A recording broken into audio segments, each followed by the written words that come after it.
Ребят, всем привет! Сегодняшнее видео это продолжение нашей рубрики «Пасека с нуля». Вот у нас уже сезон начался.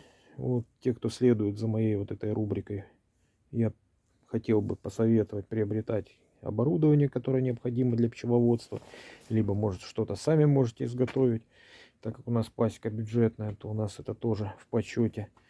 Вот, ну я покажу просто, чем я пользуюсь. Вот вы сами решите, нужно вам это или не нужно.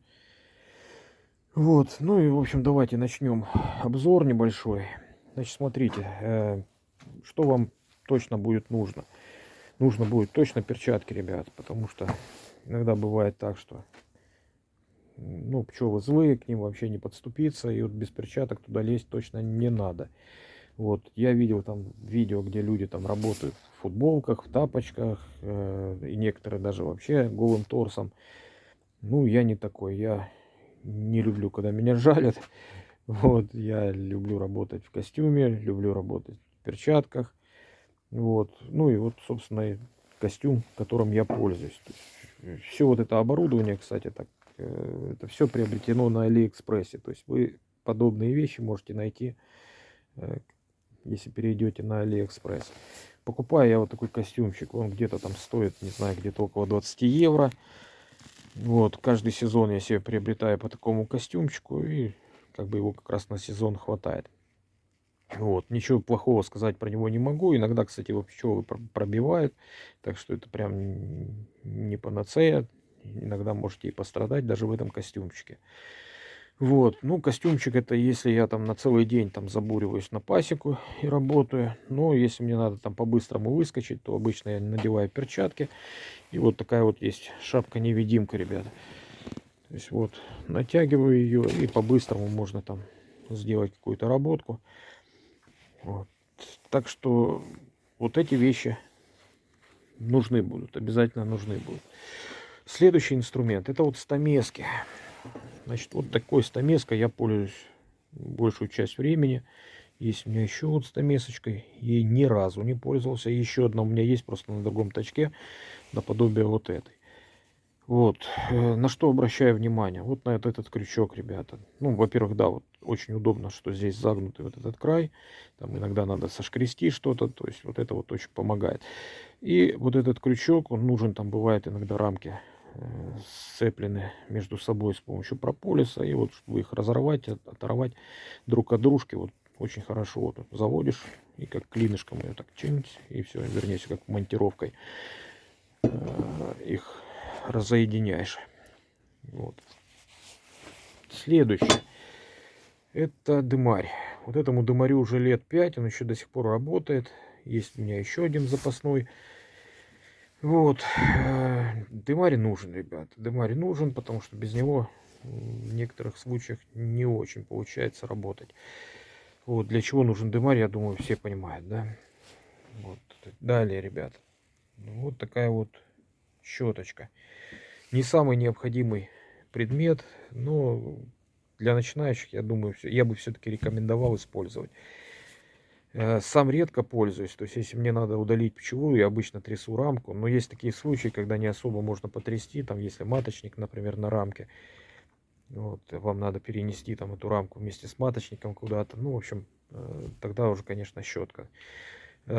Чем она мне не нравится? Ну, собственно, не нравится тем, что когда, если у вас там нектар есть свежий, не запечатанный, и начинаешь вот этой щеткой воськать, то, в общем, щетка там измазывается в этом меду, и потом пчелы липнут, все в этом меду, в общем, не самая удобная вещь, скажем так. Но в некоторых случаях она просто необходима. Так, далее. Вот такие есть приспособы у меня, ребята. Это вот устройство для того, чтобы ловить и отметить маток. Вот опять же, там некоторые ловят руками. Так как я работаю в перчатках, то я руками не ловлю, потому что я так быстрее матку раздавлю, чем ее поймаю. Вот, и поэтому пользуюсь вот такими устройствами. Значит, вот это мне не очень нравится. Принцип действия.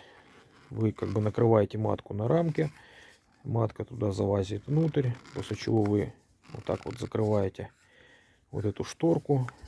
Тут есть вот такой ползунок для поршенька.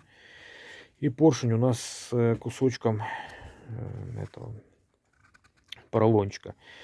Поднимаете матку, прижимаете ее вот к этой решетке и берете потом фломастер и отмечаете там нужным цветом. Помечаете матку. Я же пользуюсь вот больше вот такой вот приблудой. То же самое, как бы вы приоткрыли, значит, накрыли матку, матка туда залазит в трубочку эту, поднимаете поршенек, вот, поворачиваете, ну и дальше отмечаете матку уже там нужным цветом. Ну и по поводу фломастеров. Вот такие фломастеры обычно используют пчеловоды. Вот, они по цветам отличаются, то есть каждый год соответствует своему цвету. То есть в этом году у нас, кстати, будет белый, следующий год желтый, красный, потом зеленый и синий. Ну, в общем, на 5 лет вот такая идет градуировка с цветами. Вот.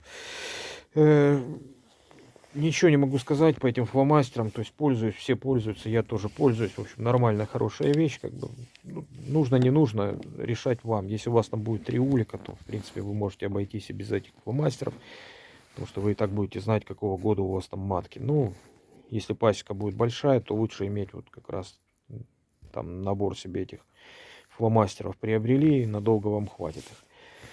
Вот, это еще, кстати, одна приблуда, чтобы ловить маток. Вот. Ну, я, честно, не очень ее люблю, потому что я все время боюсь, что я прищемлю эту матку вот этой вот прищепкой. Ну, люди, кто пользуется, говорят, что, в принципе, рабочий вариант. Ну, я лично не пользуюсь. Так, что еще, ребята, хочу вам показать. Хочу показать вот такие вот клеточки. Они бывают разных видов. Вот такого плана, вот такого плана и вот такого. Это вот что у меня есть на моей пасеке. Вот, для чего они нужны? Ну, чаще всего они нужны для работы с матками. То есть не чаще всего, а всегда они нужны для работы с матками. То есть если вам надо куда-то перевести матку, там садите несколько пчелок туда, забиваете канди, вот, сажаете матку, и вы можете там, например, с одного точка на другой перевести матку. Вот. Ну, если у вас нет точка, и вы думаете, что она вам не пригодится, вот эта вот клеточка, то вы ошибаетесь. Еще я на своей пасеке, я прям вот всегда практически пользуюсь, когда я пересаживаю маток, всегда пользуюсь вот такими вот клеточками.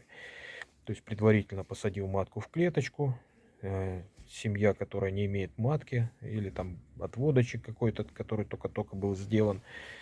Вот, они еще там толком не почувствовали сиротство, но чтобы они уже знакомились с маткой, чтобы они уже привыкали к матке, я им подсаживаю прям в клеточки там на день, на два, там, ну, смотря как у меня там получается, или есть некоторые там особенности там подсадки, и тогда надо чуть подольше подержать. Ну, в общем, тут есть нюансы.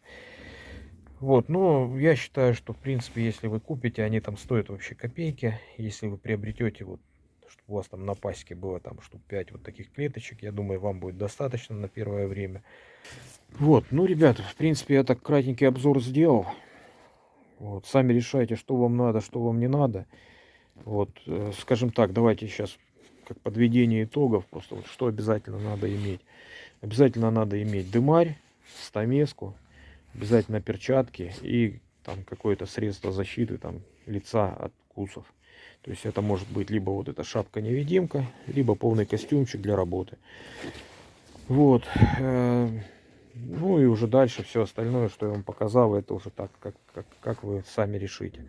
Если надо, приобретайте. Если не надо, подождите, посмотрите, потом приобретете, когда надо будет. Вот, в принципе, все, ребята. Все, что хотел, сказал. Там, может, что-то я пропустил. Если что, пишите, там мне я дополню или как-то. Может быть, есть какие-то спорные вопросы. Вот, все, ребята. Всем мира, добра, всего хорошего. Вот, и готовимся к сезону. Скоро у нас пойдут видео, где мы уже будем работать с реальной пчелой. Вот, пока, ребята.